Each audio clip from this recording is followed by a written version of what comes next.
So let's go to the paper, what the paper found. So we've known for a long time in economics that as debt rises, it raises interest pressure, interest rates in the economy as a result of crowding out. This is a finding that goes back decades. I think the most prominent paper is one that was done by the late Thomas Laubach in the early 2000s that found that for every percentage point debt to GDP, you add about 2 to 3 basis points to the 10-year treasury. Now, that doesn't sound like a whole lot, but look, when you're talking about an unsustainable debt trajectory, that adds up over time.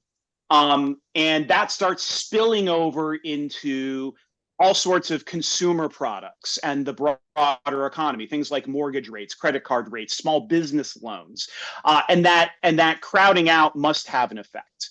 And by crowding out, by the way, I mean that as the federal government needs to raise more and more money by issuing debt securities, it is commanding more and more of the private capital that is out there in the economy and keeping it away from other productive uses throughout the global economy in the world.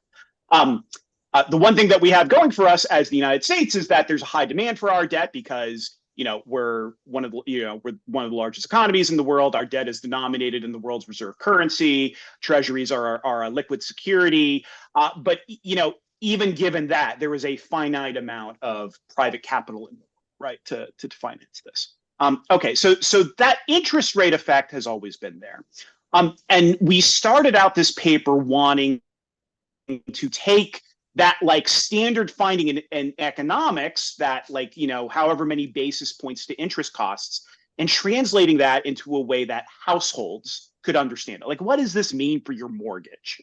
And then we realized that there was this other effect as well, which is that it adds this inflationary pressure to prices, which is that in the short run, if there is a policy that adds to aggregate demand and increases the debt, that adds to inflationary pressure. We saw exactly that dynamic happen during the pandemic.